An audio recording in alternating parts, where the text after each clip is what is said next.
I'd like to call this meeting to order of Tuesday, November the 13th, 2018. We'll start with the adoption of minutes, please. Any changes to the minutes? It was noted that there was an error in the special council meeting minutes dated October 18th, 2018. Councillor Doug Holmes was present as acting mayor, and Councillor Tony Boot was absent. That was mistakenly written twice as Doug Holmes. Thank you. He was here and gone. That's often happens to me. Schrodinger's cat. Any other changes? May I have someone bring the recommendation forward, please?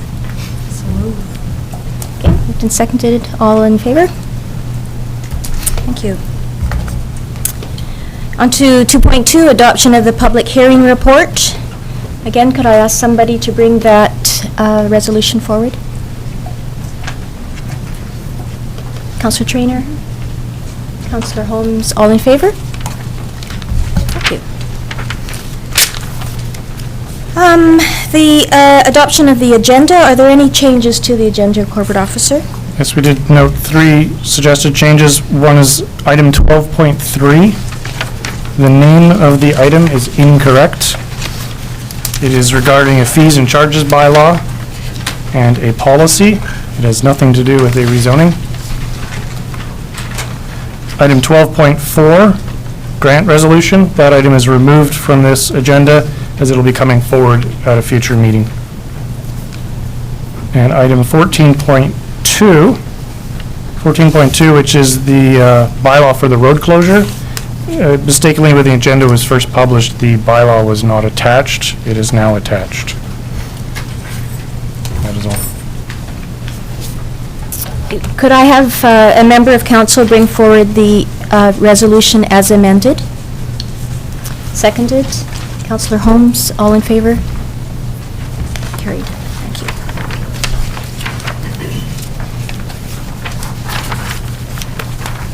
Okay, item 6 on the agenda is the opportunity for public comments. This is a portion of the agenda that lasts for 15 minutes. You can have 2 minutes to speak, 2 minutes per speaker. The corporate officer will let you know when you have 15 seconds left. And please be aware that you are to speak only to items that are highlighted on the agenda. When you come to the podium, if you could state your name and address and give an indication of which item on the agenda you would like to speak to. Thank you.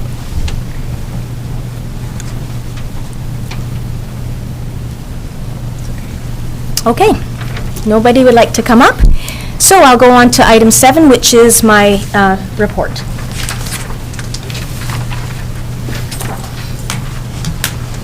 On Saturday night, Councillor Carlson, Councillor Patton, and his wife and I attended the Diwali ceremony at the Hindu temple in Trout Creek.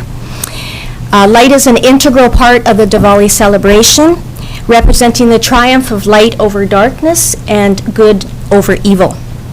It was a night of music and ceremony and lights and color and, of course, the delicious traditional food.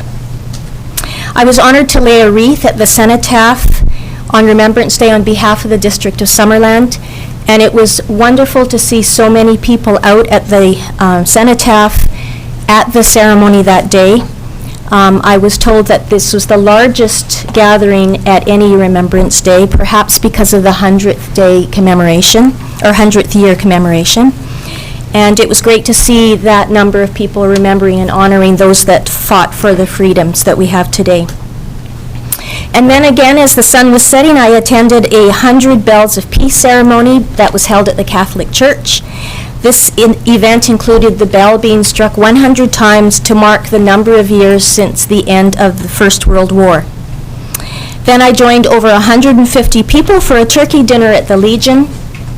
And I'd like to thank Summerland Legion Branch 22 for organizing the special memorial events of this day, and the Catholic Church for hosting the Bells of Peace ceremony, as well as all the other Summerland churches that also rang their bells in remembrance. The week ahead is very busy. We have a continuation of our orientation tomorrow, and then both Thursday and Friday are full days at the Regional District with the board's inaugural meeting and orientation. Thank you. CAO. Thank you. Council, with the fairly long break between council meetings, I just have a few upcoming public events that I don't think maybe you're aware of all of them at this point yet, so I'll let you know. Tomorrow, of course, tomorrow night at 7 o'clock is our Eneas Creek meeting. It's really focused on anybody who is a property owner along the full length of Eneas Creek from the lake right up the full length. It's a meeting that council had requested as a follow-up to the meeting that we had in the spring, and also a follow-up from the work that you did with the ministries at UBCM when we talked about the need for Forest Land and Resources Ministry and EMBC to be present at these type of meetings. So tomorrow night, it'll be district staff providing an update on the property assessments that are going on right now, and some other information to do with the levels of the dams, et cetera. And then also ministry officials from Forest Lands Natural Resources will be present to speak and answer questions, as well as staff from EMBC, Emergency Management BC. So that's at 7 o'clock here in council chambers. Property owners have been mailed letters directly with the strike action. We hope that they've all received them. It's been advertised on social media and in the papers as well. So that's that one. On November 21st, the district is hosting a solar energy and energy conservation workshop. That workshop was fully booked within a couple of days of launching the promotions for that. And a second session has now been organized to accommodate the wait list. It really demonstrates the strong interest our community has in energy efficiency and solar energy, and it really helps staff gain valuable insight into what workshops would be of further interest to groups. Every time we hold one of these, and these are generally organized by Tammy Rothery, they become fully booked in no time. And just along those same lines, just in case you hadn't noticed, the LED streetlight retrofit project is substantially complete, 98%.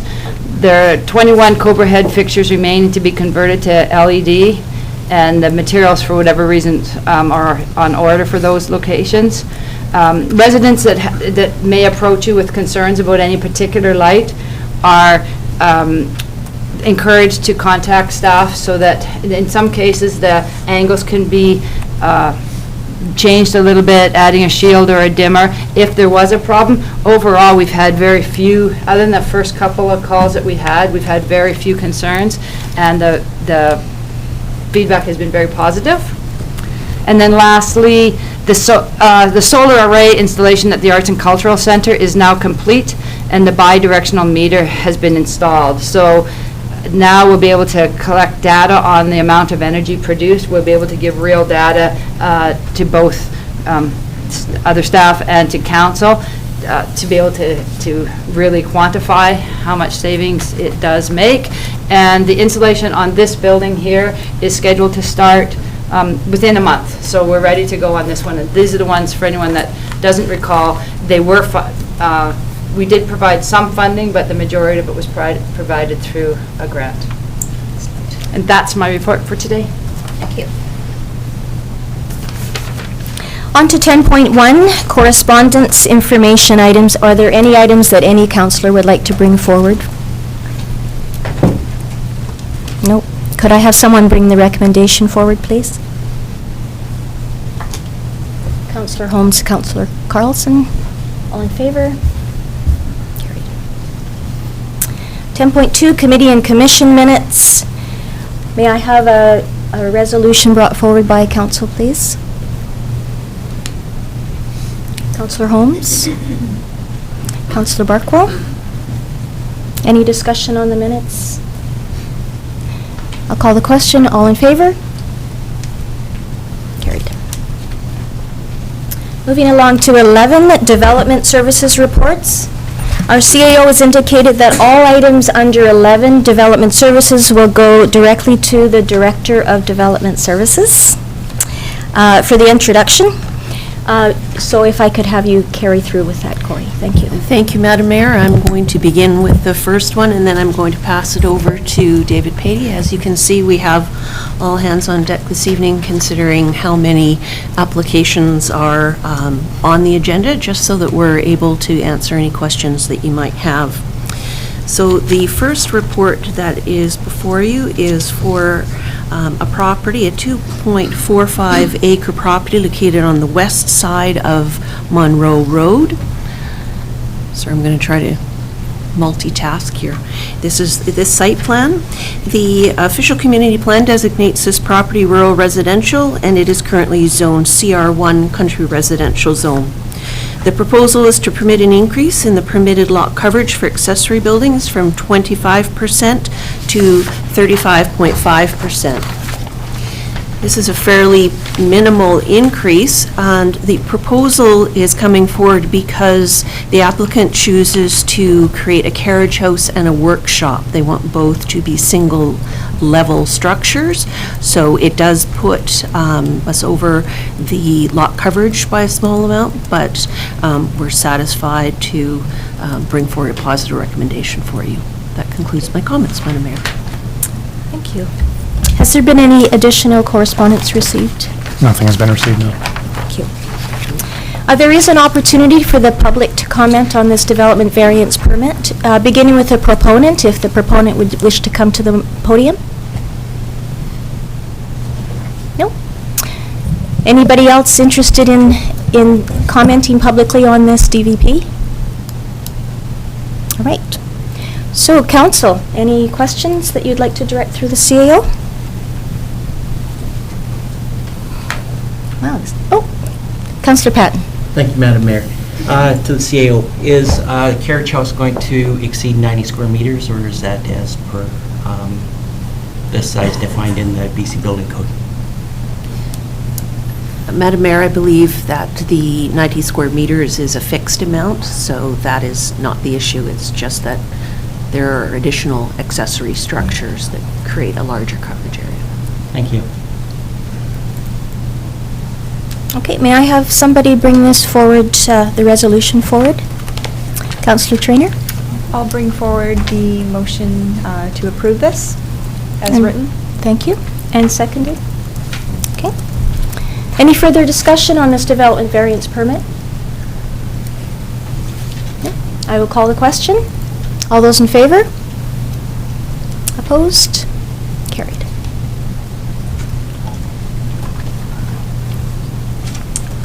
Through the chair, Madam Mayor, this next development variance permit application is located at 6901 Simpson Avenue, which is approximately 3 kilometers south of the downtown. This property has a total area of 2.93 hectares. Excuse me, Mr. Patey, could I have you use the microphone, please? Sure. Thank you. This property has a total area of 2.93 hectares, which is 7.23 acres. It's fairly large in size. It's within the agricultural small acreage zone in the zoning bylaw. It is in the ALR. It isn't currently being used as agricultural land, nor does it have farm status. The surrounding properties around this area is primarily a mix of RSD3 residential estate lots with an average of approximately 0.25 acres in size. The maximum farm home plate as established in the zoning bylaw is 905 square meters. The maximum lot coverage for all buildings and structures within the farm home plate is limited to 35%. This is fairly similar to other residential zones, such as the residential large lot zone and the residential estate lot zone, which both have coverages of approximately 40% and 30%. So this one lands right about in the middle. The applicant is requesting and increasing lot coverage to 51% over the farm home plate. The rationale is that due to physical limitations, they require this building be all on one level rather than on 2 levels, thus resulting in a much larger building. They've provided a letter from a professional agrologist stating that the soils on land aren't really appropriate for soil-based agriculture, and they feel that this property would qualify for an exclusion from the agricultural land reserve. The the intent of the agricultural zone is to accommodate primarily agricultural uses, not to provide for large residential lots or large estate residential lots. The concern of planning is that increasing the structure to 51% of the total farm home plate will result in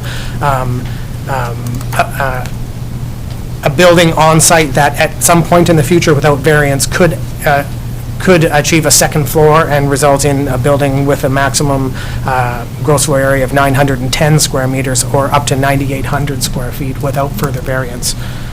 The current zoning permits a maximum building size of 316.75 square meters or 3,409.48 square feet within the farm home plate of 905 square meters. Thank you. Is there any more correspondence on this item? None has been received. Okay. And again, there is the opportunity for people in the public to comment on this, beginning with the proponent.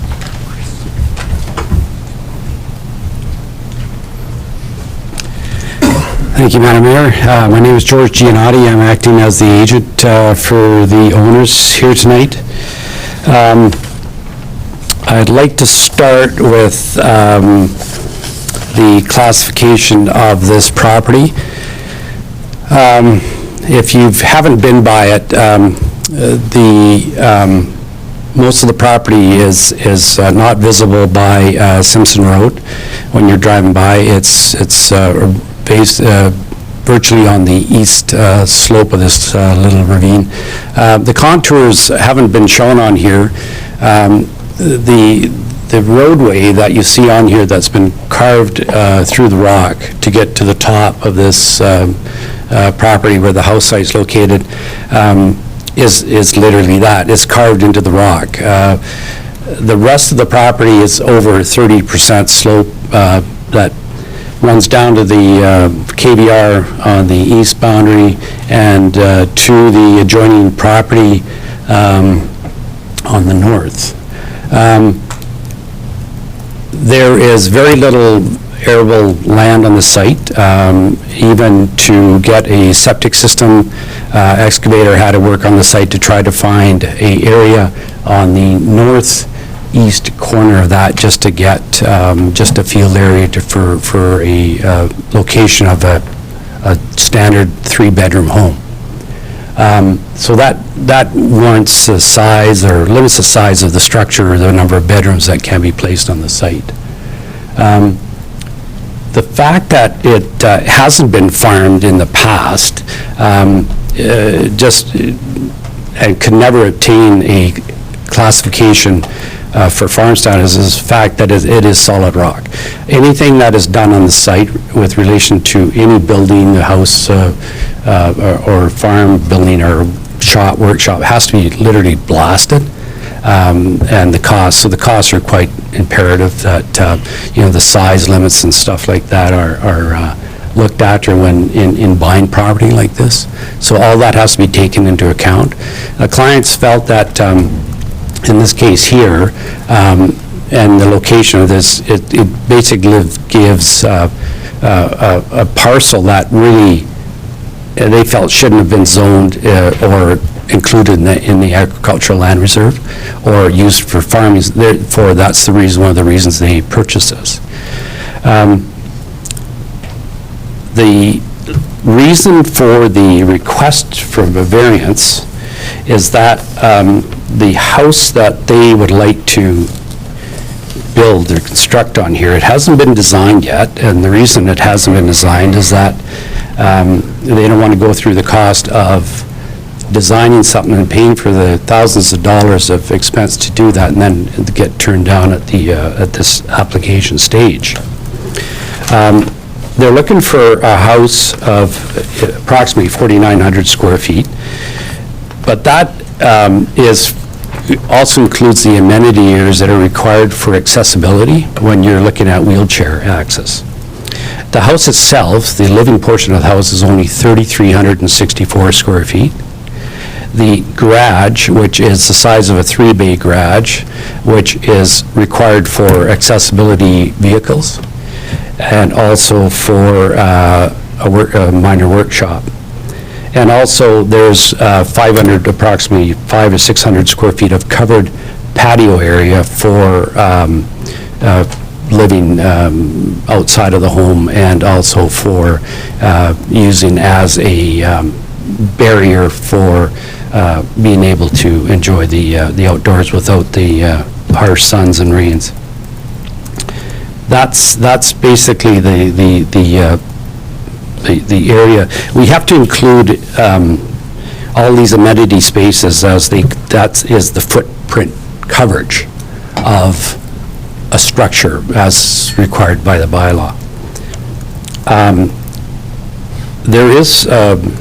I have an issue with the fact that this is the first time that I've been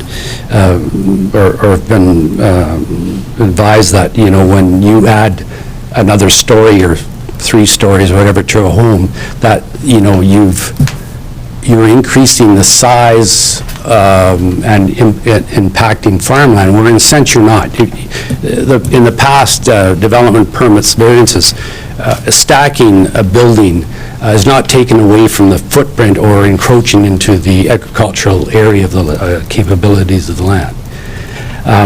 If you take the current bylaw requirements of allowable footprint in this area, which comes out to 300 or 3,400 square feet, we're allowed to stack them currently in 3 floors.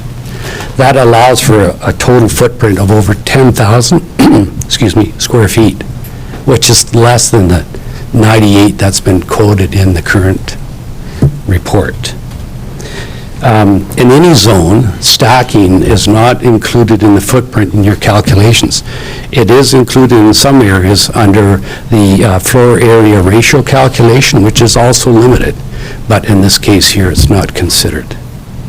So therefore, I ask you to reconsider my client's request in the fact that the size is not something that's out of the ordinary, and the fact that the area that is being taken over by this the structure is not detrimental to any piece of farmland on the site or nearby, and it is of 1 level, so it's not going to be intrusive to any of the surrounding areas. There is a ag report by Bob Holpe. It clearly indicates that without extensive earthworks or whatever importing material, you can't grow virtually anything on this rock structure.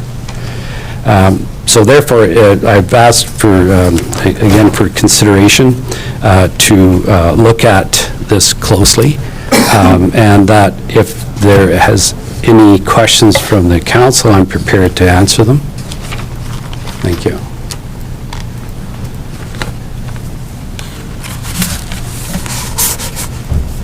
Thank you. Would anyone else in the gallery like to speak to this development variance permit? Okay. Council, questions? Councillor Van Elfen. Thank you, Madam Mayor. So we've had no correspondence from adjacent neighbors on this at all?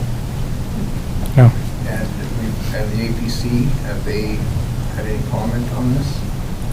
DVPs don't go to I APCs. apologize. Thank you. Councillor Patton? Thank you, Your Worship. Through the CAO. What's the relevance indicating the 4,900 square feet to double it to 98? Is there something specific in this, or is it allowed on any dwelling unit in Summerland that falls within the zoning bylaw for height and building permit?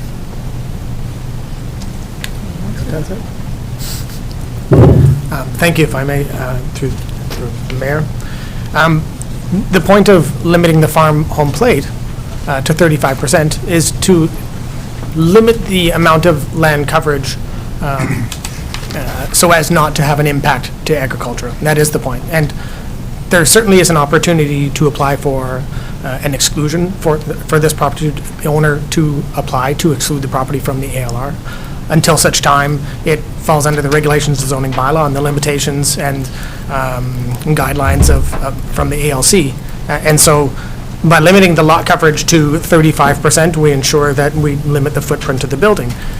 The point that planning is trying to make about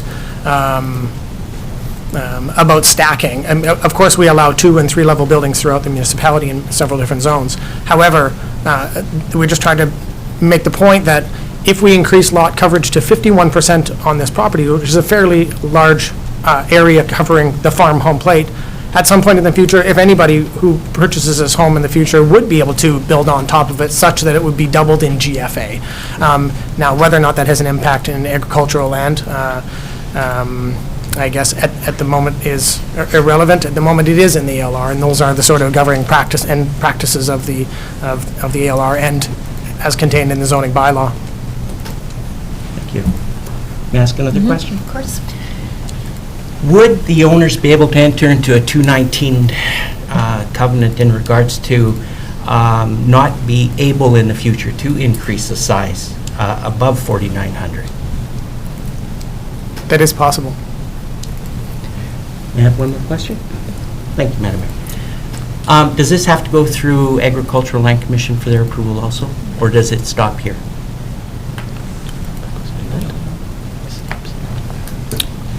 Can I answer that question? It will not need to the mayor. It will not need to go through the Agricultural Land Commission. A single-family dwelling is a permitted use on ALR land. Yeah. Okay. Thank you very much. And just a note on the Section 219 covenant, it certainly is an option. Of course, anytime that council gets a policy written by, or a recommendation by staff, it should follow best practices and our policies as close as we possibly could be. We need to be better at making sure that that's how our recommendations are written.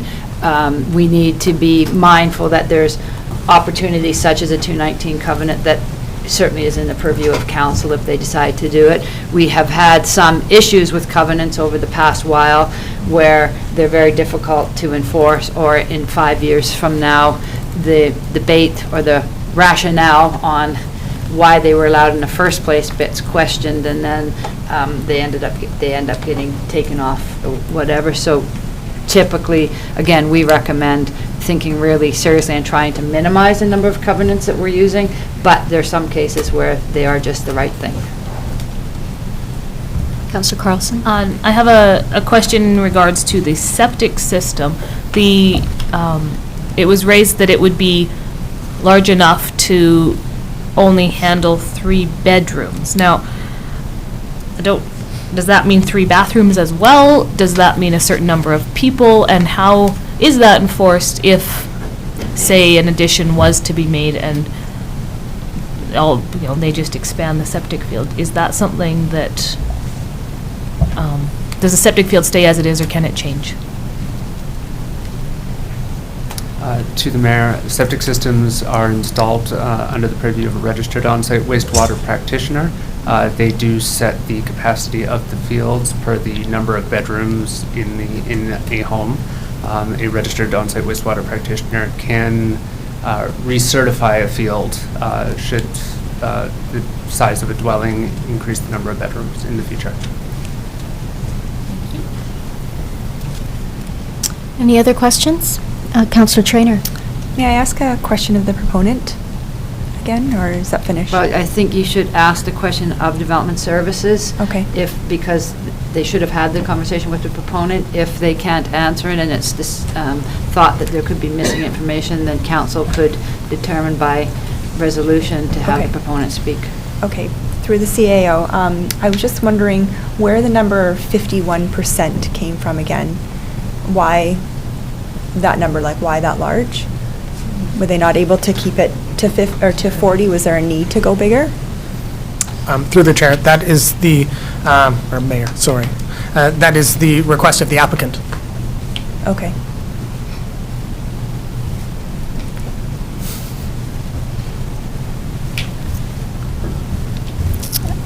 Any other questions? I have a question then.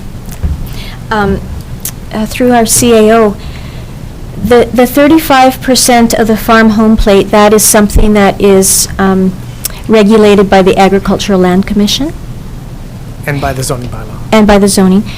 So that to go to 51%, in order to, is it a possibility for the proponent to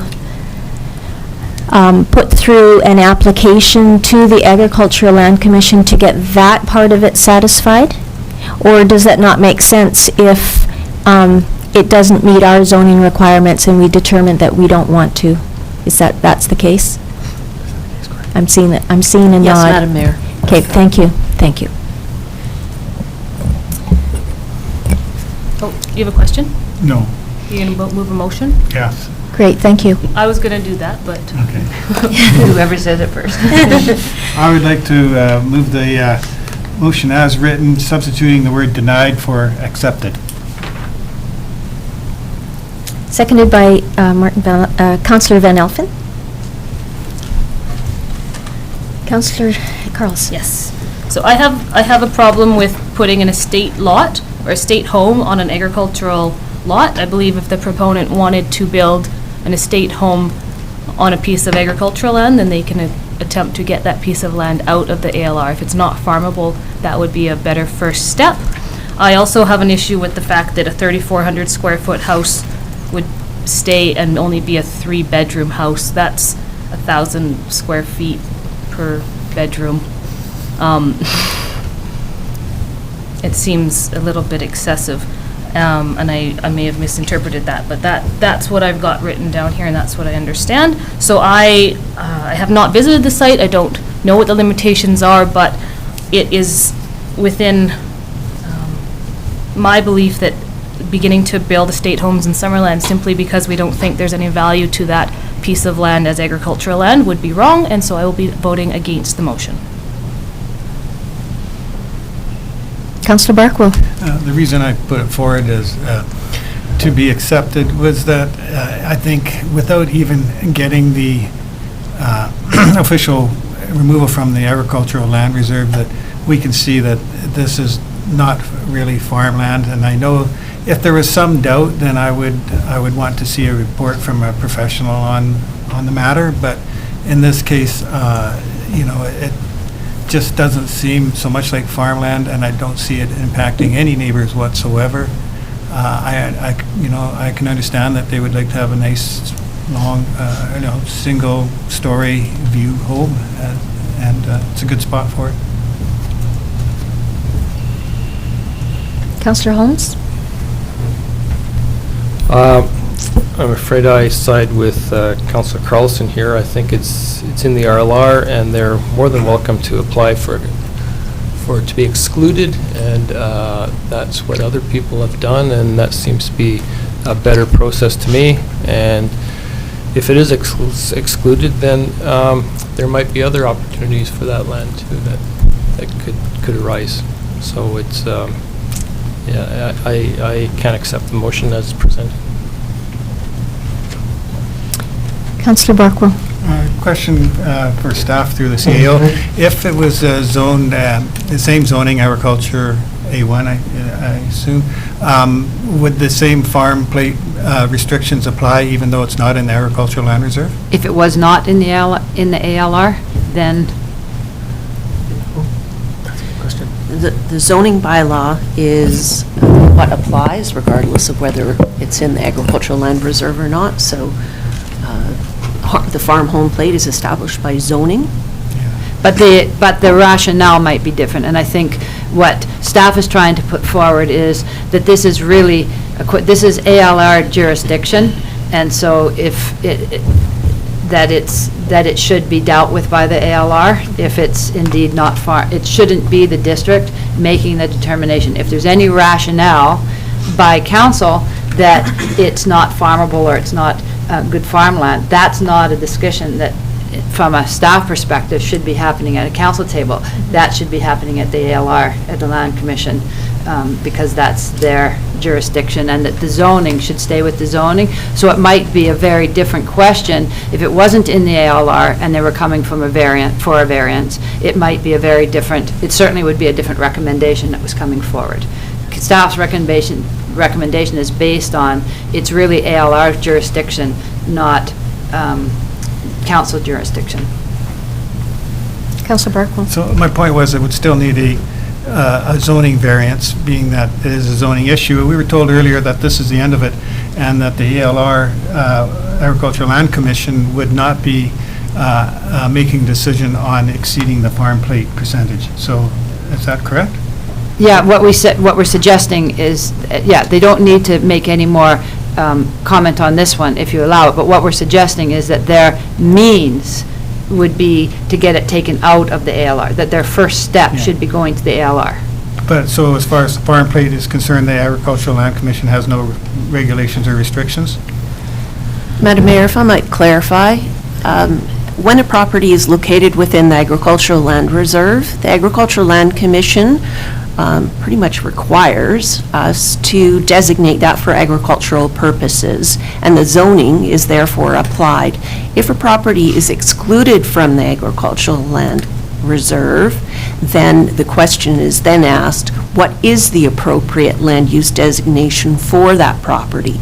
In this case, if in fact it isn't agriculturally viable, then it would be appropriate to have a different zoning designation, at which time the farm home plate question would no longer be an issue.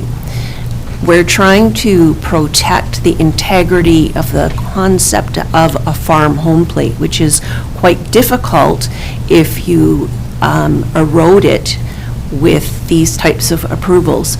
It's not to say that we might not support a house of that size on that particular property, but the mechanism to get there is preferably to exclude the land, zone it appropriate to the use for which it's intended, and to follow through that process. Councillor Carlson and then Councillor Holmes. Just want to say thank you for that clarification. It was very helpful, and I hope that everyone on council understood.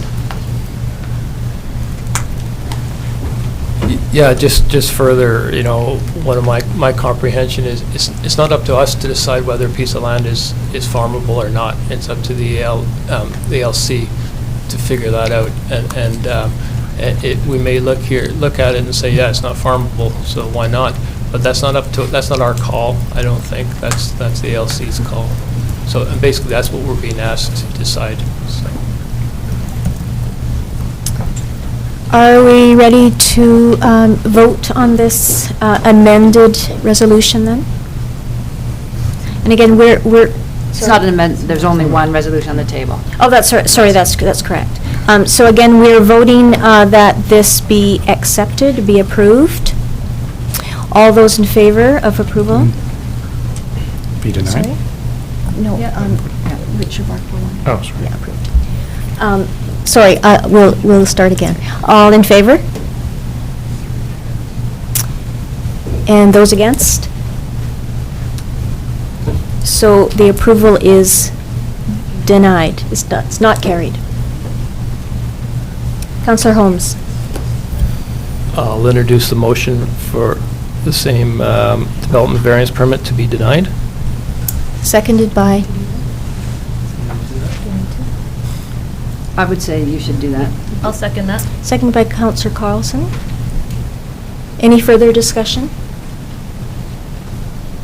I'll call the question. All those in favor of the denial of the application?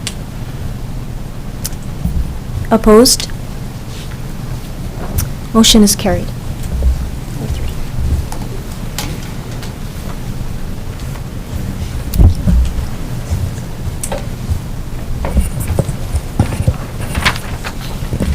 Through the mayor. This next application is located at 13607 Cartwright Avenue. It's approximately 1 kilometer directly west from the downtown at sort of the toe of slope of Cartwright Mountain. This is a average size residential lot of approximately 607 square meters. It's located in the residential medium lot zone, and this property was subdivided in 2017, and at the time that it was subdivided, the proposed rear lot line met the required 7.5-meter rear yard setback for the existing single-family dwelling.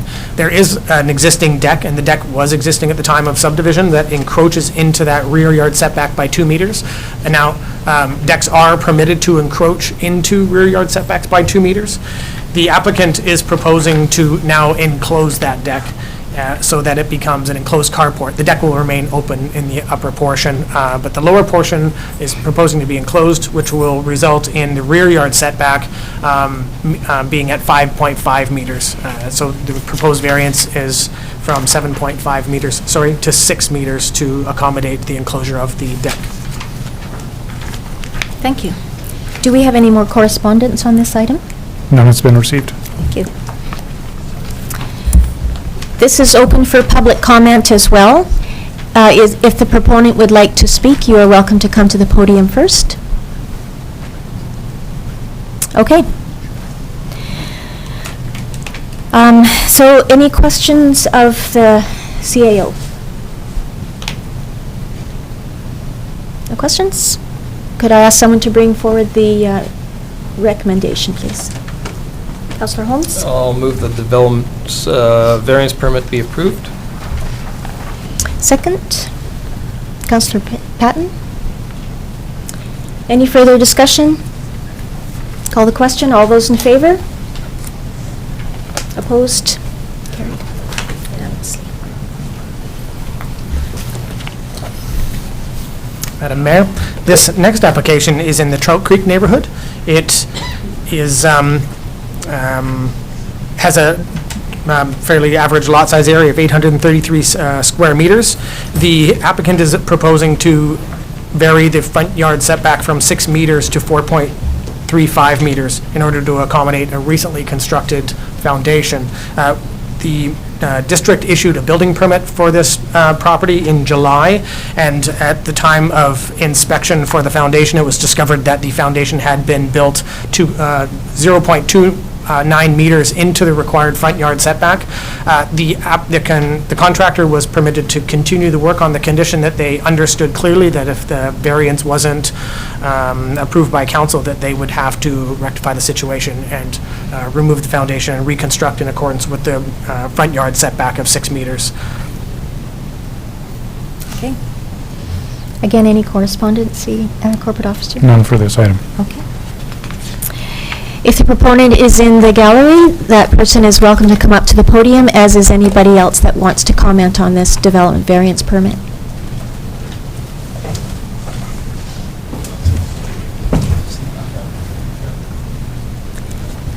Going up or going out? Going out, okay. Could I have Councillor bring forward the resolution, please? Councillor Carlson? I'll move 11.4, development variance permit application to be approved. Seconded by Councillor Van Alphen. Any discussion? Councillor Patton. Thank you, Madam Mayor. I do have a question. When you look at the survey certificate at 5.71 with a 0.29 encroachment, why would we do a variance down to 4.35? Why would our variance not be to the 5.71 to where the building sits? The building can't move, so I'm having a hard time understanding why we would do a variance to 4.35. Thank you. Through the mayor, I had the same question, and in practice here in Summerland, when we do a variance, we don't, once you encroach into a front yard setback, we don't give you any of the sort of, what am I trying to say, exemptions for encroachment into that yard setback. Typically, if you have, as in the previous DVP, an open deck is permitted to encroach into a rear yard setback by 2 meters. We allow an encroachment of an awning structure of up to 0.6 meters into a required setback. However, once you're already into that setback, we don't give you that encroachment. So we ask that the variance include the encroachment in addition to the setback. So in this case, because the awning structure is approximately 1.6 meters in length, we add that to the 0.29 to arrive at the 4.39 meters, so that we're applying our sort of practice consistently. Did you want to add anything there, Mr. Taylor? This is also due to the new planning staff and new planning methodologies, or different planning methodologies. I bring with me the practice of doing variances to the outermost projection rather than to the foundation wall, as I believe council is generally used to seeing. So the variance is to 5.71 meters to the projection, to the foundation wall.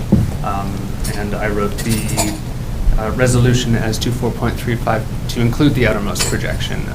We'll be revisiting whether that is going to be the practice going forward. Answers your question? Almost. Okay, do you have another one? I do. All Thank right. you, Madam Mayor.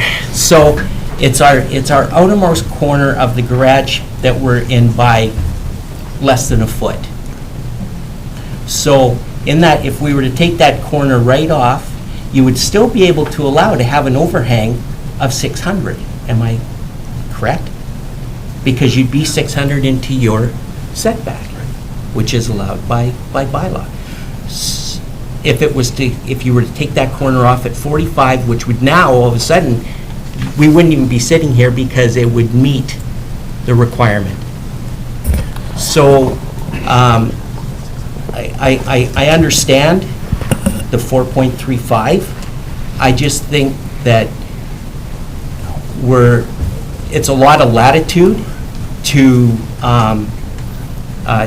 give somebody when it's not really required and it's not needed. Madam Mayor, if I might just comment, our development planner has brought up an interesting point, and our planning manager has tried to explain different interpretation of the zoning bylaw. This is one of those situations that I think in future likely won't arise in the same way, because we anticipate clarifying processes and interpretations and requiring surveys at an earlier point in the process so that we don't end up with these situations.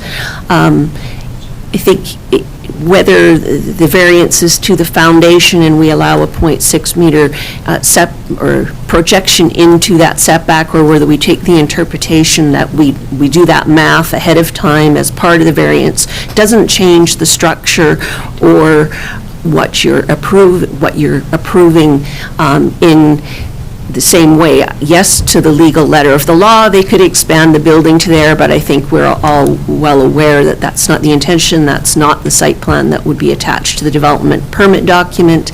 And as long as there's a clear understanding in council's mind that that is where the foundation is and that there will be a projection, the numbers aren't nearly as important. As the development planner indicated to you, often we do speak to the footing or the foundation wall.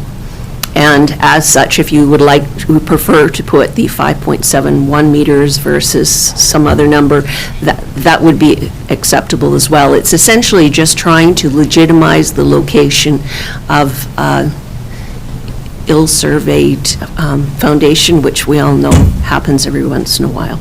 And just to be clear, the development variance permit is specific to this particular plan, which is attached to the development variance permit. So it doesn't make it so that lot line of that property is now at that level. So no matter what development got, it would take Correct. a variance. So that's really the reason that it's not That's what I'm trying to get at, is that it is what it is regardless. It's specific to that Yeah. particular drawing, which will be clear to attach to the Absolutely. variance permit. Excellent. Thank you so much. So we have a motion on the floor. It's been seconded. Any more discussion? I'll call the question. All those in favor? Opposed? None. So carried. 11.5. This next development variance permit is to vary both the height of an accessory building as well as the lot coverage permitted for accessory buildings.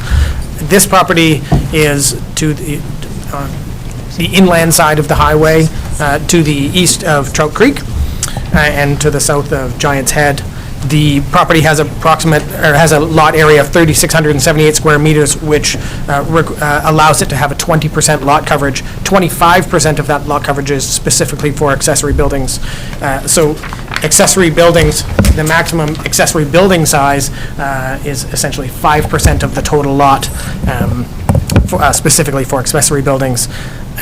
The applicant is requesting a maximum lot coverage increase of 5%, from 5% to 6.4% of the total lot area. In addition, they're requesting an increase to the maximum height of the building from 4.5 meters to a proposed 5.7 meters in order to accommodate tall vehicles such as cranes or motorhomes. That's it. Did we get any further correspondence on this item? There's no further correspondence beyond the one that's included with the report. Okay, thank you. If anyone in the gallery would like to come and speak to this development variance permit, please come up to the podium. Okay. Could I have the resolution brought forward and then, well, let's see, are there any questions of staff? Or a motion. Yeah. So could I have a councillor bring forward this motion, please? Councillor Van Olfen? 11.5, motion brought forward, please. To approve? To approve. Seconded by Councillor Carlson. Any discussion on this item? Call the question. All those in favor? Opposed? Carried.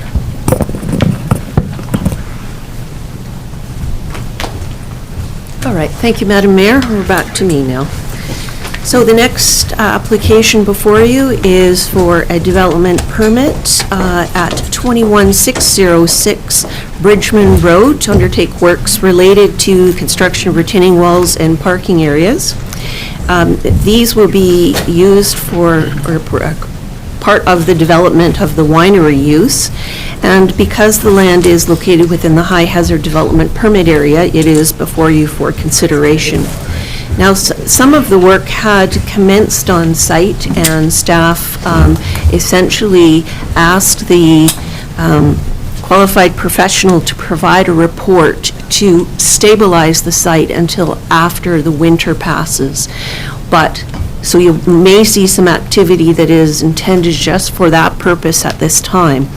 However, in the future, the intention is that the proposed works will include renovations to the winery and tasting room building, construction of a new road access, a parking lot, and a picnic patio north of the winery building. Several retaining walls as well as driveway upgrade and drainage works will result from this additional development work. So while it is certainly in the applicant's intentions to proceed in a timely way, given the winter months are setting in and the type of limitations that you encounter to do work during the winter because of the soil issues, you will see things come to be stabilized and then work continue in the spring. I hope that answers the question. So this development permit is before you for approval. Thank you. Any questions of council of the CAO? Just to clarify, a high hazard development permit is a conversation that doesn't always, or it does always come to council, but we could also choose to give that to staff to deal with. That's right.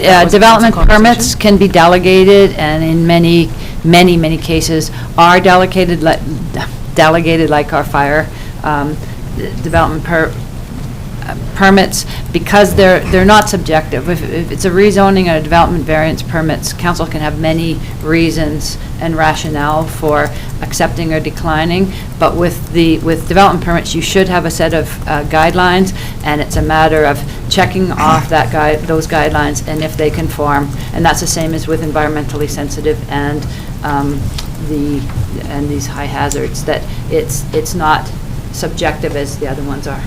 So if this didn't conform and there was danger, in a high-hazard area, then the permit wouldn't be given and we wouldn't be talking about it at council. Is that, or we would be asked to deny it if they weren't going to be able to check all the boxes? That's right. There may be some times that you don't get the engineer's report that's complete enough or that doesn't. And I think that certainly as they're updating our, and I can see them nodding, as they're updating our guidelines, we have a lot of work we can do to our terms and our guidelines for all of these development permits.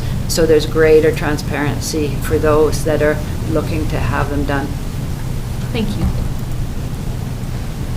Councillor Barkwell? So this is what is colloquially known as the red zone, and I presume. And so how much of that particular lot is in the red zone? Do you have the GIS mapping available like we sometimes do? I have a site plan here that shows essentially that area that is shown as that large open, that's the picnic area, that will be lawn. That's right against the edge of the bluffs. Our concern, obviously, on a hillside is always the drainage issue. So regardless of the fact that it might not entirely be located within the red zone, any development there impacts that area. And so we have been working through the building inspectors and the engineering technologists to be sure that this area will be stabilized to make it through the winter, considering that the works are currently just underway. Councillor? Just a generic question concerning that red zones or high hazard areas. I presume the brush on the map went over all the cliff surfaces and or areas and stuff, and would it extend to the all areas that a potential slide would conceivably reach if that area came down? Madam Mayor, unfortunately, I have not had an opportunity to review all the historical documents that preceded the designation of the high hazard areas. This is something that we'll need to look at and refine as we go forward. So as I understand it, there are 2 or 3 studies that contribute to the designations, creating the development permit area. And I will be quite blunt, the difference between the red Hazard 1, Hazard 2, all of those things is not perfectly clear to me at this time. However, what is perfectly clear is that it is very, very important that we have qualified professionals assisting with the development of anything on our hillsides, and I think this, you will find in the next several meetings that we'll be bringing forward some terms of reference for technical reports so as to improve the transparency and ensure that we have a really good, clear understanding and communicate that effectively to our property owners. And just then, in a nutshell, this recommendation for approval is based on the fact that at this point in time, staff review of the geotechnical report seems complete, and therefore you're recommending approval. Correct. Any other questions? Could I have someone bring this forward, the recommendation forward? Councillor Carlson? I'll move item 11.6, high hazard development permit area be approved. Second, Councillor Traynor? Any more discussion? All those in favor? Opposed? It's carried. Thank you, Madam Mayor. So our next item, you will of course recognize the map. So we're essentially considering an amendment to a development permit, DP 320, that was approved by council some time ago, and works have been underway. Environmental monitoring reports, in fact, have been submitted to monitor the progress and be sure that the development permit requirements are being satisfied. However, as you will recall, we recently entertained an increase in the number of units or the number of lots that might be able to be created there. And so it's important that we go back now and amend the development permit. So the picture you see on the slide there is the layout that was attached to the development permit as it was originally issued. And this is the new proposed layout. I will, of course, caution you, as the approving officer, I will be requiring proof of all of those building sites. So this is a very conceptual plan.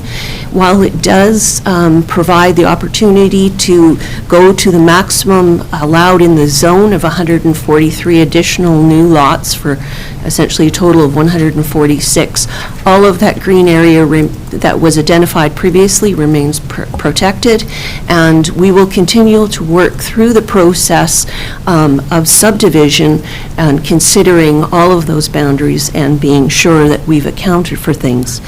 I did have some discussion with our environmental planner with respect to anything that may have changed since the last time the report was considered. The addendum was submitted by the qualified environmental professional, and it was consistent with the report that had previously been accepted by council. So I felt that we had, in fact, addressed the issues that need to be.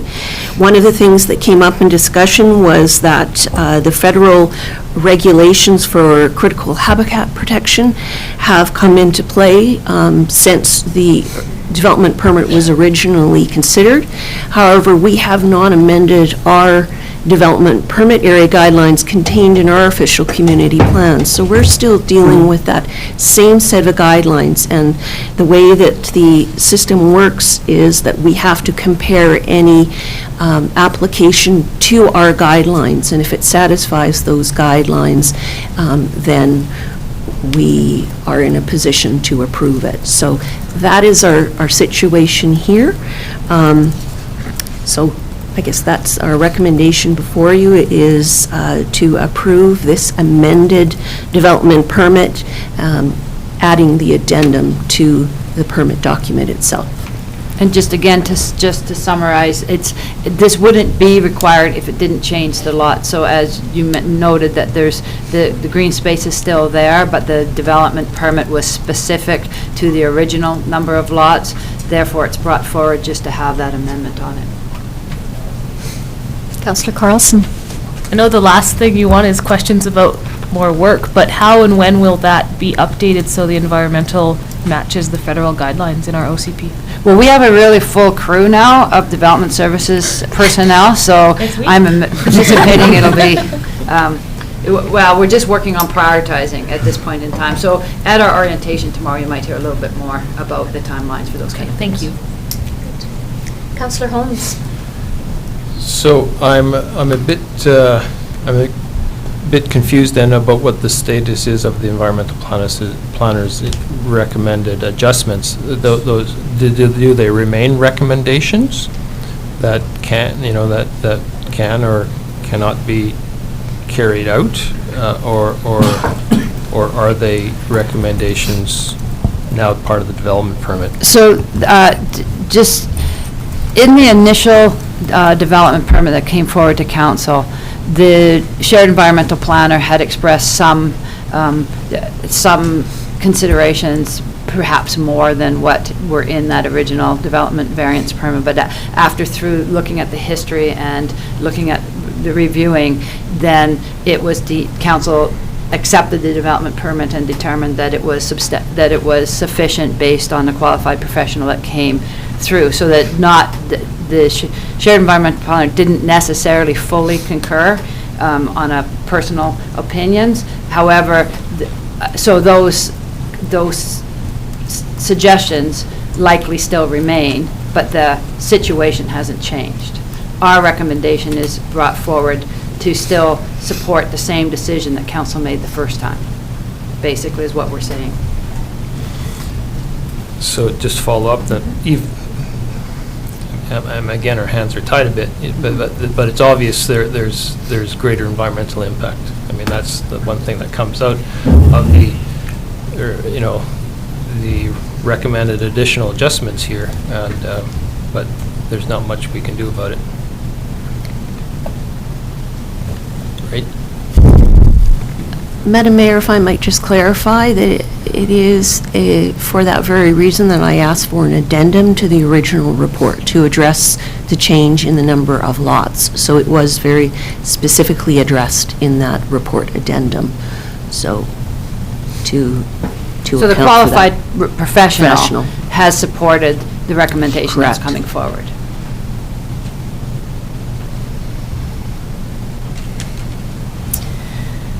Any other questions? Councillor Patton? Thank you, Madam Mayor. Through the CAO, this may be way too early, but I just have this question. Will there be building platforms on these sites that would include all retaining so that future disturbance would be held to a minimum? Or am I way too early? Yes, you're a little bit early Okay. yet. Thank you very much.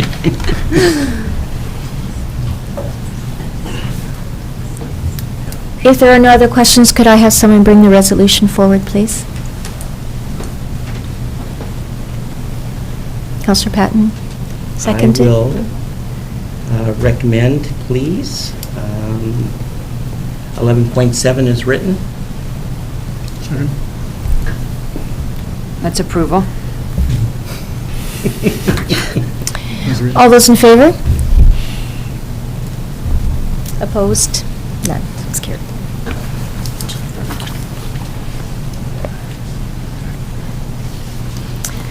Okay, now on to 11.8.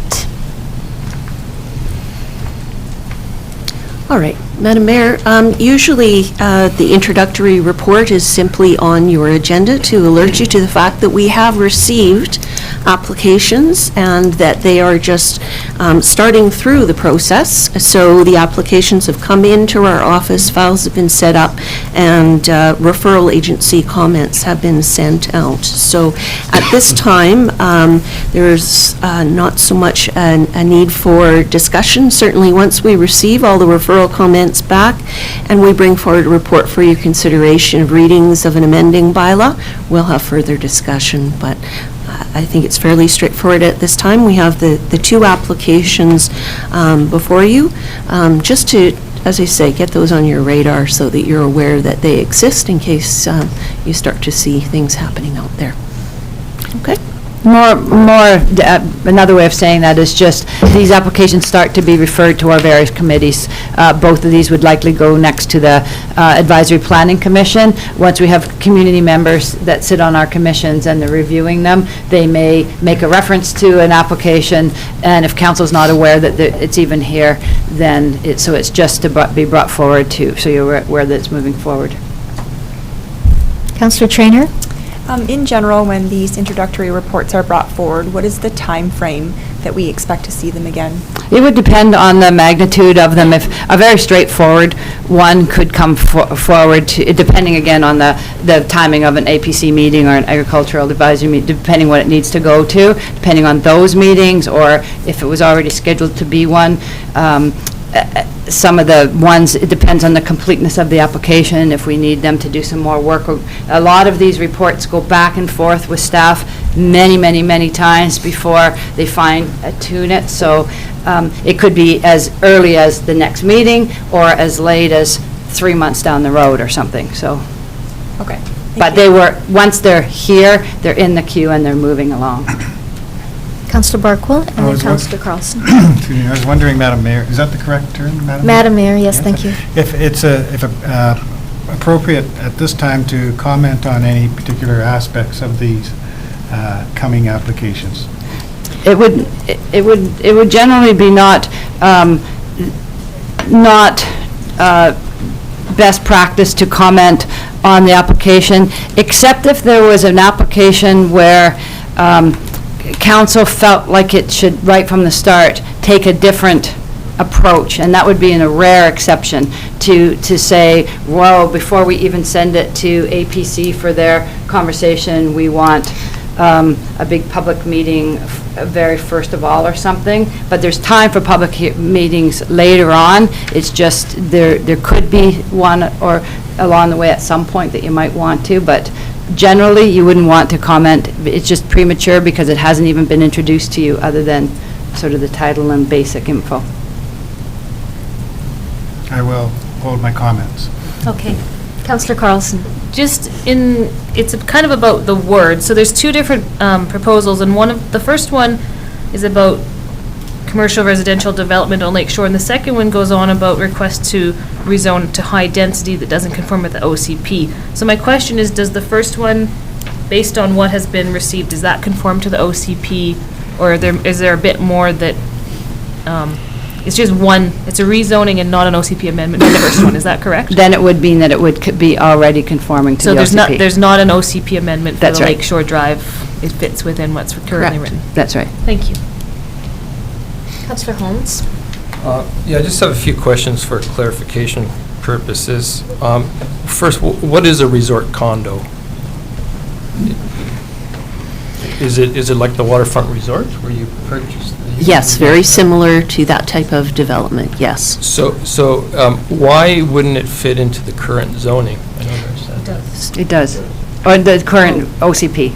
If I might OCP. just comment, and I think this probably is a bit of a segue from a previous conversation we've had at this table, I believe you'll find that the existing development is under a comprehensive development zone. So it was very specific to the plans associated with that development.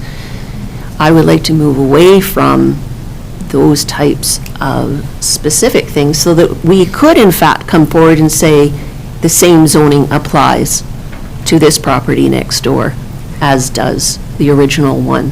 So the zone that we'll bring forward for your consideration will be very similar, except that it will not be site-specific. So, but it'll be an existing zone. I don't understand why we need to It create. will be similar to an existing zone, but it will not be the same CD zone, because the Oh, right. CD zone is very specific to a single piece of land. Right, but it could be like a C, it could be a CT1 zone, or it could be the MZ. Could be, zone that we- it could be a number of things at this time. We're just trying to provide you some indication of what was asked for.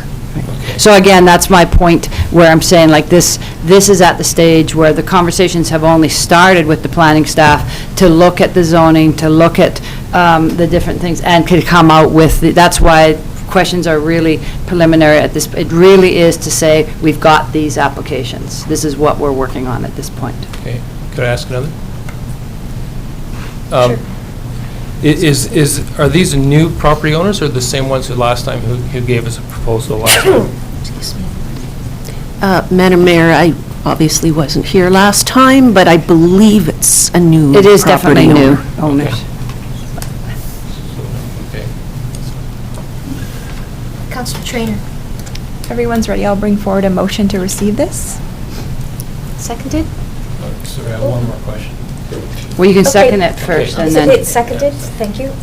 Counselor Holmes. Just on the second one, is that Jubilee Road east or west? I'm trying to figure out where that is.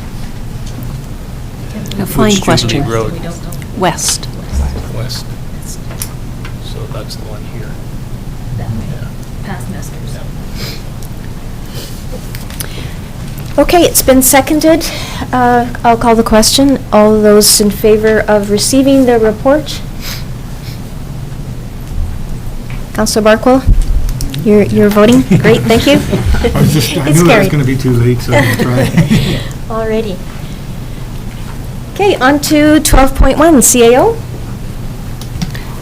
There's no new information. The report is fairly straightforward. If there's questions, we'll take questions. The Chief Elections Officer will answer questions if there are any, but there's no new information. It's straightforward.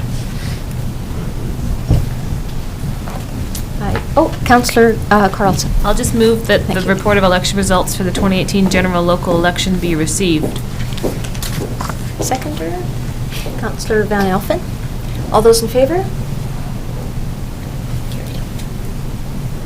Everybody's name is spelled right? 12.2 CAO. 12.2. Council, this is the first report looking at council recommendations for committees and boards and liaison. As you are aware, we did the regional district at the inaugural meeting. We collected some feedback from each councillor on what committees or boards or associations you might be interested in serving on, and then the mayor went through and made recommendations, which are put here with the recommended motion.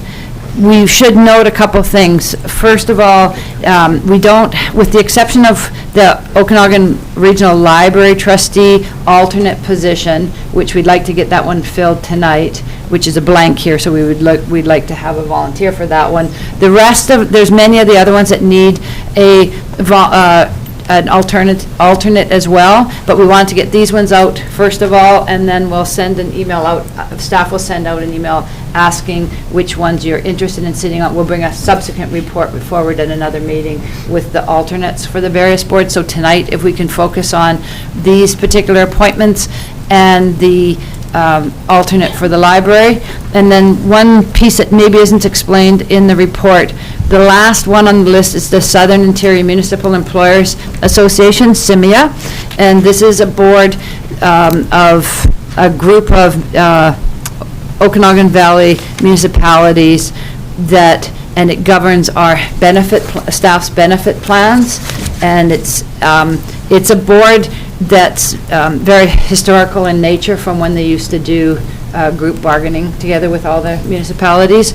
And in the terms allow for it to be a staff person or a council member on the board. I'm currently on the board and feel that that my experience in dealing with the benefit plans brings value to the discussions as opposed to elected officials that aren't involved in health benefit discussions. So we've, at this point, suggested that I stay on that, but it could be an elected official if that was council's wish. Other than that, I think that was all I need to say on that one. Is there any councillor that would like to come forward as the ORL alternate? We have Councillor Carlson as the Regional Library Trustee. Anyone volunteering for the alternate position? Well, I don't want to put up my hand, but I want to ask a question. Alrighty, ask a question. I can't, I was the alternate last time. If nobody else wants to do it, I'm happy to do it for the library trustee, but I don't have to. It's not something I really, need to do. But my question what about the Sister City Committee and what about the Arts Council?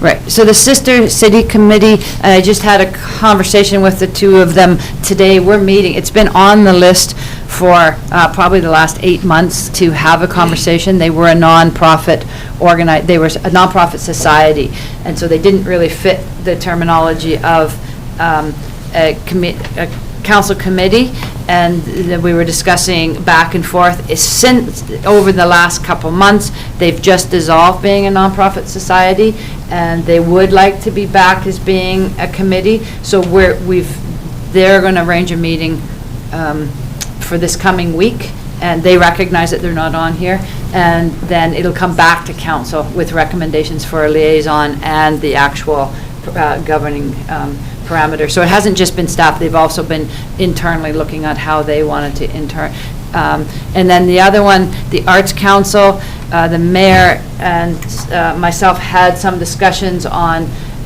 whether there should be a separate counselor that's the representative on the Arts Council, or whether it should be a member of the Cultural Development Committee that's the liaison with the Arts Council, and how that fits in. So it was left off that now, thinking that when we have the conversation of committees, there may be a more fulsome conversation about that. Certainly, if it was council's wish to appoint somebody now, you certainly could do that as well. But the thought would be that because there's a little bit of overlap there, that maybe it needed to be looked at. I don't think there's a huge overlap, but just a couple other questions. The Advisory Planning Commission, they never used to have a council rep, did they? I mean, is that normal that they would have a council rep? Who was it on the last council? I don't think there was one, was there? I didn't, Karen supplied us with these, so I'd have to go look at that as well. Do you know pre-party, before the previous council had one? No, I don't think there's ever been a councilor on that committee. Yeah, I don't think there has been either. And so one more question. The Parks and Rec Commission bylaw says that there's supposed to be 2 councilors on that, knowingly that we're looking at reforming that to bring it in line with the other committees. Is that why we only have 1? We just said, in talking to Lori, at this point in time, we said that we would just follow the same practices we have been following, which was an alternate, and I think one person and an alternate, and that that report will be coming before the end of December. It's almost it's gone to, as you know, to Recreation Commission, so it was just to say most of that bylaw we're not following.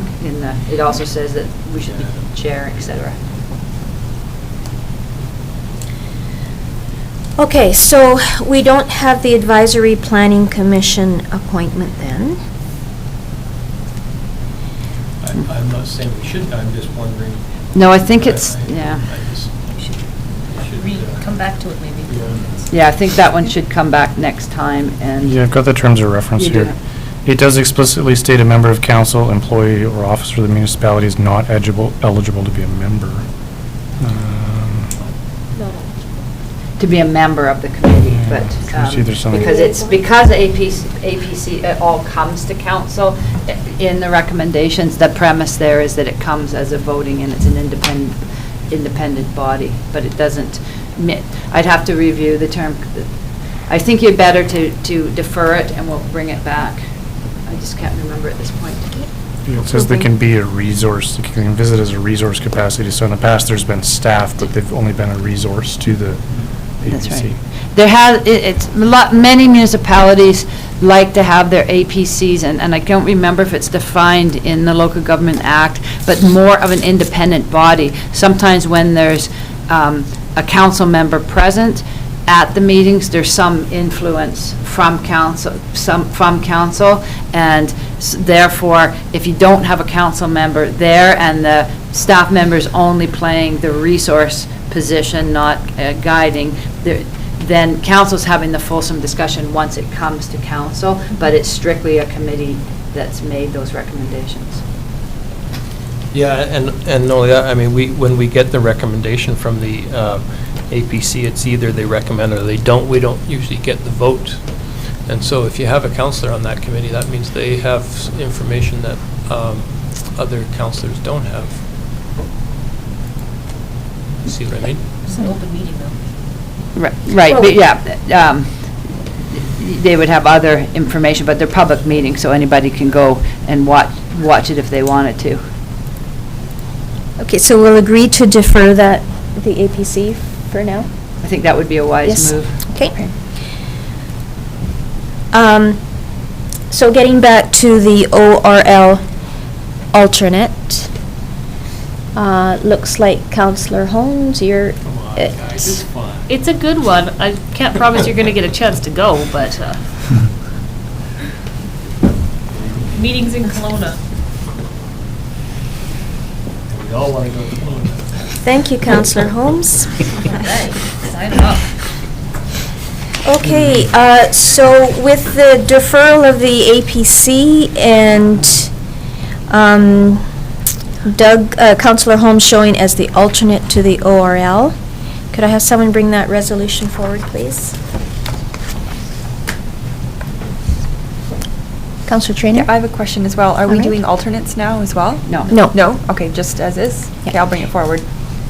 And seconded by Councillor Carlson. All those in favor? Carried. And just a note of interest, it's not just our bylaw or our terms of reference for advisor. The Local Government Act actually states that a council member may not be on the commission, on the advisory commission. It certainly can, it's an open meeting, they can attend, but it would be the same as anyone, a committee member can't speak if it's a committee meeting.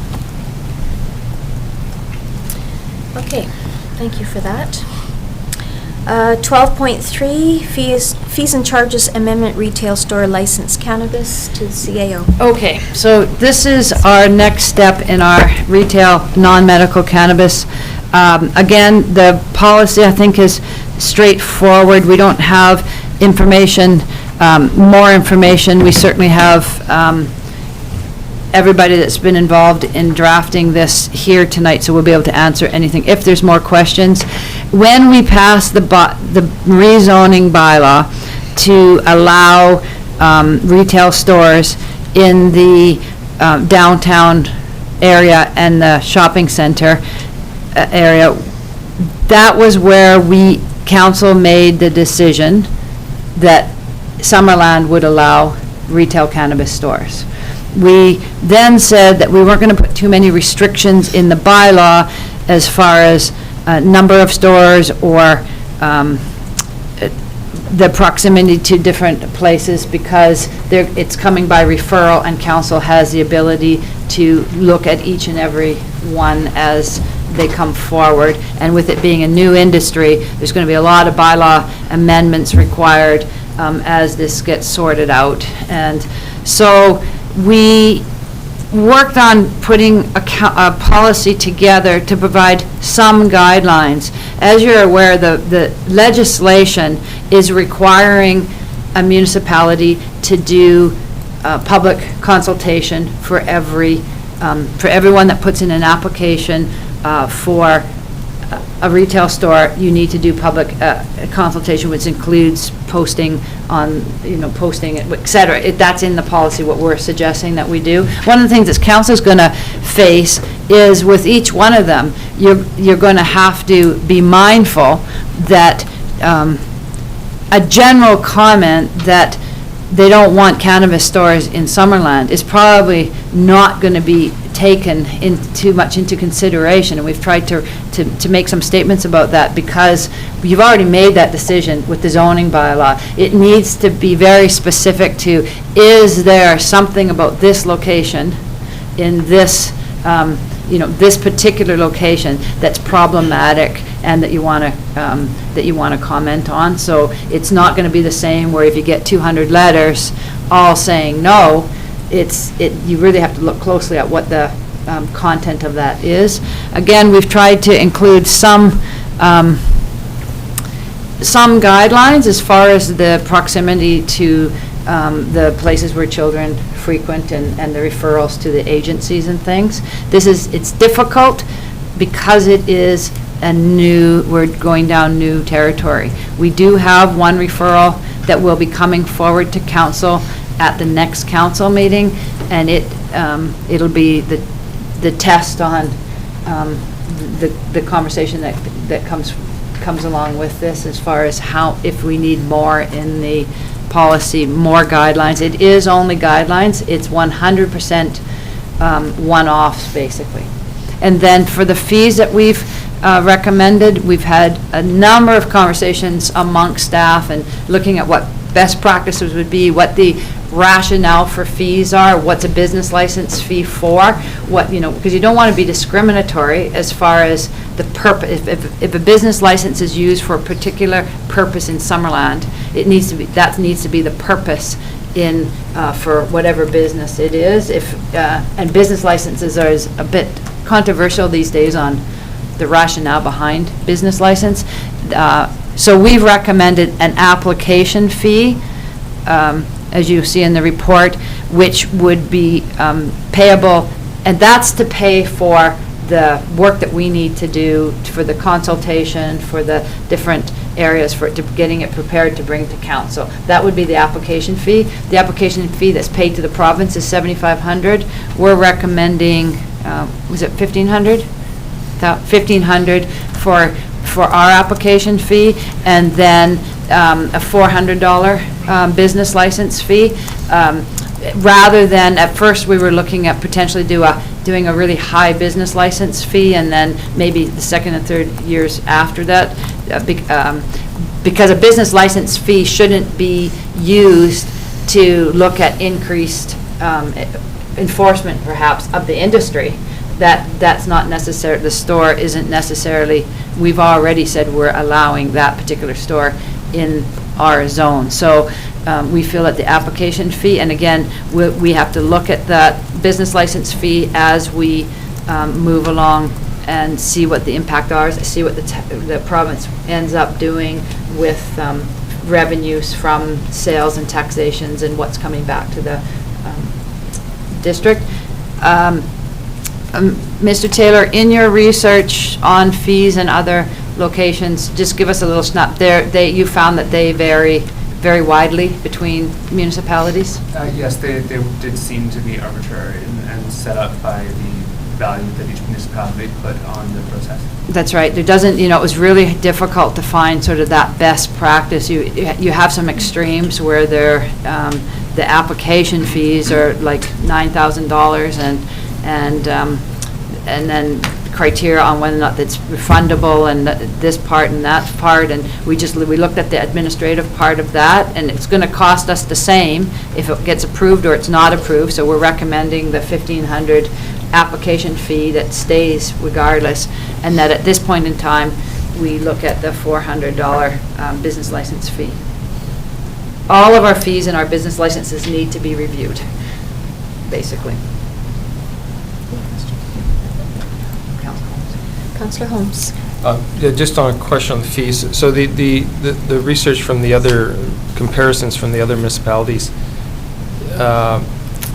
we have a $100 business license fee and $1,500 application fee in Oliver, but then all the other communities don't. I presume those are the application fees for the other communities, but not, or it's not clear. We don't have both for the other communities. So I don't know. So it makes it difficult to compare. Nicole, do you want to speak to that, Ms. Cruz? Yes, thank you. So most of the municipalities that I had called and spoke to them, they only spoke of a business license fee and not an application fee. Oliver was the only one that had actively separated them out from the research that I had done. So part of that, I think, is trying to be leaders and really reading the legislation. And the legislation specifically discusses the opportunity for an application fee. And so when we looked at the business license fee and the purpose and the rationale of what a business license is, that's where we couldn't justify. The business license comes after the application. They don't even need to apply for the business license till after the application is approved.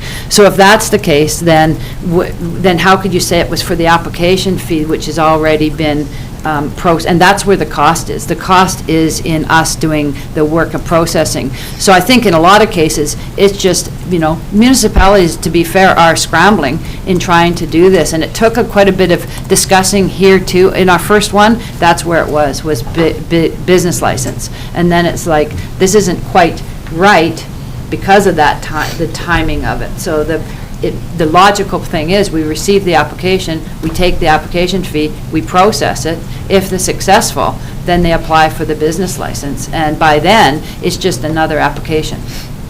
Okay. And then do we know about Penticton and Peachland? I mean, they're our two closest neighbors, so it'd be nice to know what they're thinking. I did attempt to contact both Peachland and Penticton, as well as the RDOS, and I hadn't received word back from any of those three municipalities at the time that the report was written. And is that likely because they haven't actually done, I don't think that they've finalized their information yet. In fact, that's... Madam Mayor, I think I can safely say yes, that wasn't going to be a permitted land use in Peachland, so there's no need to issue a business license. Right. Right. So they're not having retail in Peachland, at least they had before this last election. Yes. Yeah, and I know that Penticton was still working on it. And again, this doesn't need to stay in stone. We need once you do get the referrals, you'd want to act in a timely manner to get it going. So we do have one, we understand there's another one coming, and so those are the only two that we know of at this point in time. And I didn't mention that, and it's in the report, that the legislation has been amended to allow council to delegate the responsibilities of the referrals to staff. So that wasn't, at the beginning, it said it could only be approved by council resolution, but in fact, council can pass a resolution that says we authorize staff or the CAO to approve or deny an application based on this criteria. But at this point in time, again, with it being new, we think that the first ones should come to council. It's always good to delegate where you can and where you can have a checklist so that, but I think those first ones need council looking at it and looking to see whether or not there's aspects that we haven't thought about. So we're recommending that at this point in time, it's not delegated. Councillor Patton? Thank you, Madam Mayor. Do we have to be the first out of the gate? If no other municipality yet has gone this road, then why, I mean, in the valley? So we know Kelowna hasn't, we know West Kelowna hasn't, Peachland's not allowing them, there's us, Penticton, who chances are hasn't come out of the gate yet. Like, I'm wondering, why are we in such a hurry to say, yeah, it's $1,500, it's $400 for a business license? You know what, I just don't feel comfortable until we get the information from the valley and find out where we're sitting. The way I see it is if Kelowna is $10,000 for a development fee, and hypothetically you put Penticton at $2,500, who knows, and we're at $1,500, we know exactly what's going to happen with a low development permit fee, application fee, and a low business license fee. We become Cannabis Central. And I realize that we get a chance to look at each and every application. But to me, we're trying to be first out of the gate, and I think this is a time that we have to just pull back a little bit and see what everybody else is doing. So I'll just comment on that. One of the things to remember is that council, one of the problems is that, not a problem, but we've got the rezoning, and it's very poor practice if you say, we've made an allowable land use, we've done that, we've passed that, and yet we're going to make it so you can't do anything. So on one hand, we've said it's allowable, and we've been specific where it's allowable. But guess what? We didn't really mean it, because there's no way for you to get a business license or the referral comes.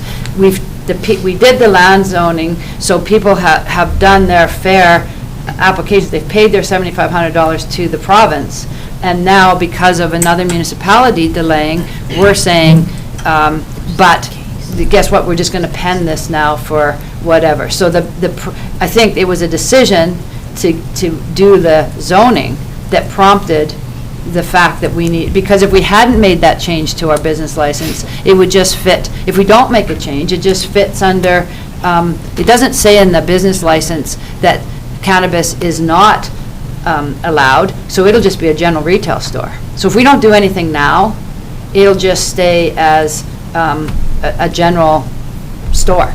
It's only when you add cannabis in that it's, because our land zone says yes, then unless council says no on the approval, the money's not, it will just not cost anything. So it's not so much that you're rushing out of the gate, you still need to process it in a timely manner. That's been delegated to us.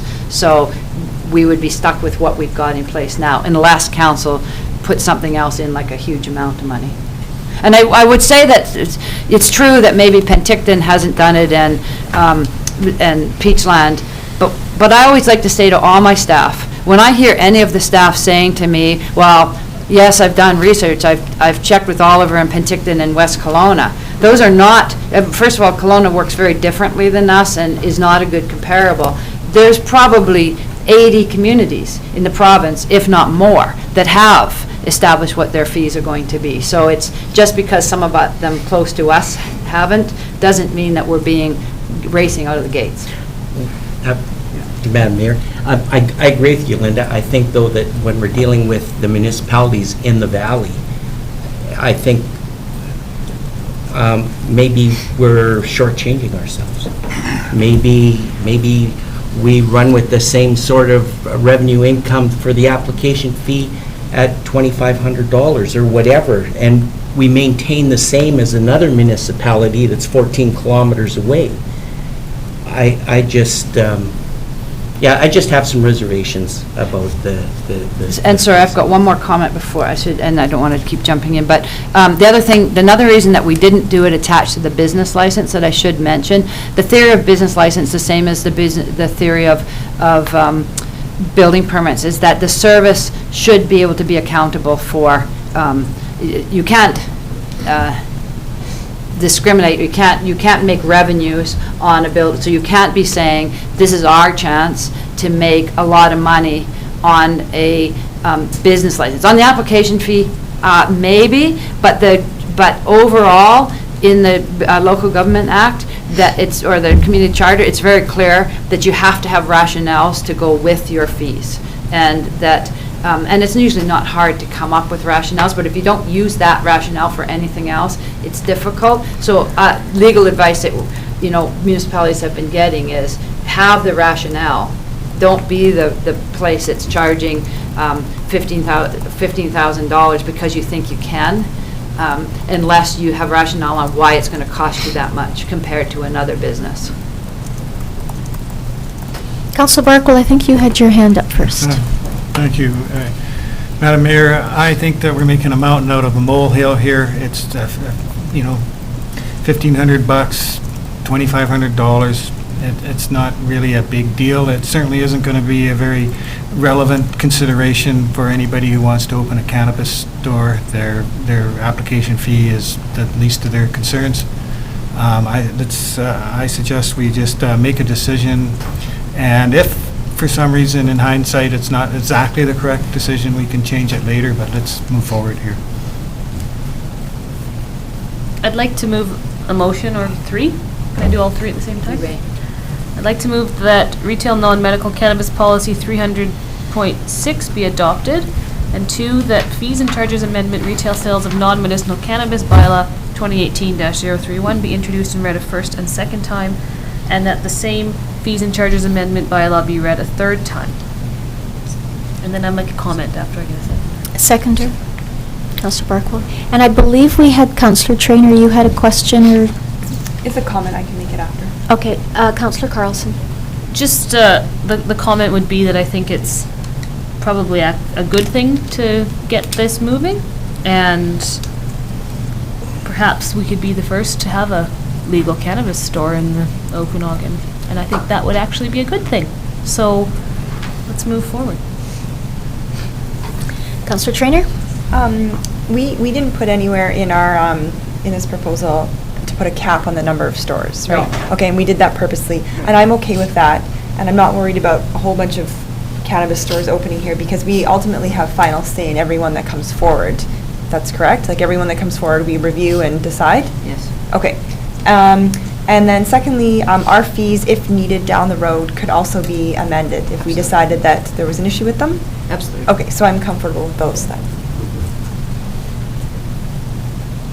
Councillor Holmes? Yeah, and I'd just like to add that I'm comfortable with the radius discussion, that it's not really, an exact number isn't really what's important. It's the, as noted here, it's the mitigating the negative visual impact. So it's whether it's in eyesight, of a school or a playground or something. That's what I think is important.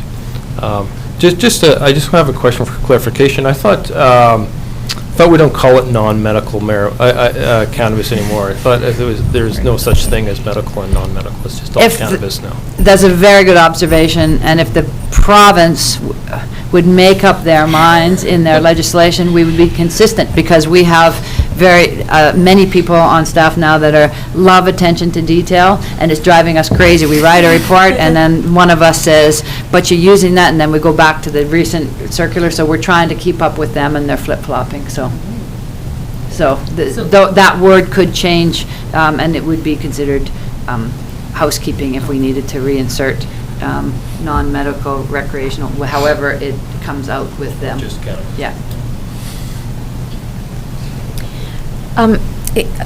May I ask a question?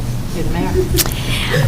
I wanted to ask a question. You mentioned the public consultation piece of this and how that is going to, I guess, is rationale for the application fee and the staff time and things that it takes to do that. I'm wondering what the consultation process will look like. It won't be a public hearing. What will it be? So we have it in the report, we have listed it. Can you just speak to what we're suggesting? The legislation does allow the local government to set whatever notification and public consultation they see fit. In the policy, it is being recommended that internal and external referrals go out for 15 business days. That a notification sign be posted at least 15 days before council consideration at the site of the proposal. That a newspaper advertisement, at least one newspaper advertisement must appear in a locally circulated newspaper no less than 1 week prior to council consideration. And if the referral is proposing a non-medical cannabis retail store in a building that also contains dwelling units, that those dwelling units receive a letter, be mailed or hand-delivered to the occupant no less than 10 days prior to council consideration. Okay. Thank you. I was looking in the report rather than the policy itself. Appreciate that. Councillor Barkwell. To follow up on that, so someone has received their notification or read it in the paper and they have comment. Are they expected to write a letter to council and we will of course review it? And that would be the end of it, or maybe they get their 2 minutes at the beginning of the meeting to comment on it, or what exactly? How do they get their comments to council? I mean, it would be strongly advised to be in writing. I mean, it's generally thought that written submissions is the best way to bring forward those kind of thoughts. It's an even platform, but there's certainly the opportunity at the beginning of the meetings as well. And if they've read that, then there will be, but it wasn't contemplated certainly to have a pseudo public hearing or anything like that for them. Again, council, what we need to keep in mind very strongly is that council has made the decision to allow retail cannabis. So the consultation shouldn't be about general feelings about cannabis stores. It should be this particular store in this location, does it have a specific impact on you? And council really shouldn't be paying much attention to those general ones where we don't want it on this street, because that should have come when they had the public hearing for the zoning. That has already passed. And you had a public hearing for the zoning amendments that there would be retail, and so it needs to be very specific, so that one would expect that the comments would be quite limited, the relevant comments would be quite limited. So it is analogous more to a development variance permit than a rezoning and a public hearing. Right. I recognize that. Yes. And I sort of anticipate there might be a little bit more, but we'll see. And we may decide that, I mean, I know we're going to change the format a little bit of our procedures bylaw, and, with the yellow to make it less confusing to the public. But we may decide that it can be spoken, instead of having to be right at the beginning of the meeting, like a development variance permit where the mayor asks at the time of the item if somebody wants to speak specifically about that. Those details can be ironed out.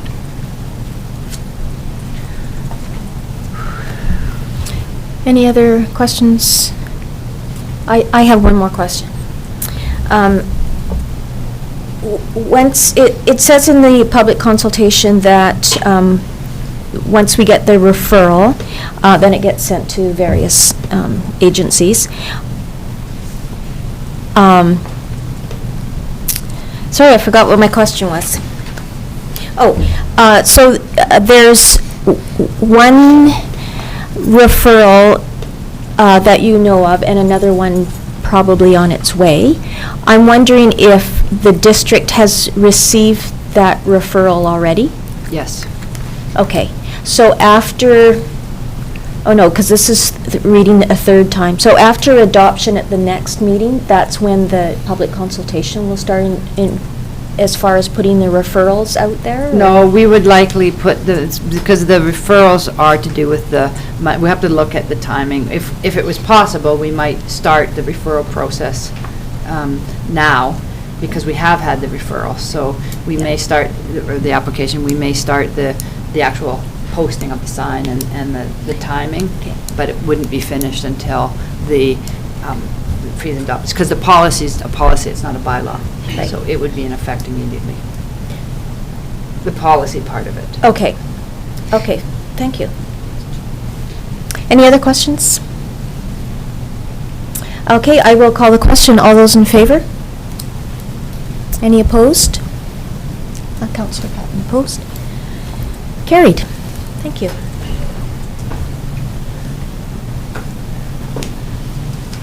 So now on to 14.1, Financial Plan 2018-22 Amendment Bylaw, CAO. So again, this is very, very straightforward. This is housekeeping, number of resolutions that came along as the year went by, where we said we were going to move this, and we just accumulated it's more required to update your financial plan. There's nothing that isn't already in progress that's on here. If we do have questions, I'll direct them to the Director of Finance, but otherwise, it's pretty straightforward.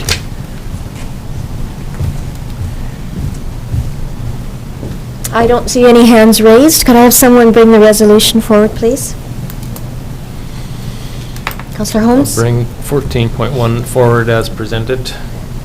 Seconded by Councillor Traynor. Any discussion or comment? All those in favor? Opposed? None, so carried. Then on to 14.2, Kelly Road and Wharton Avenue closure and removal of highway dedication bylaw.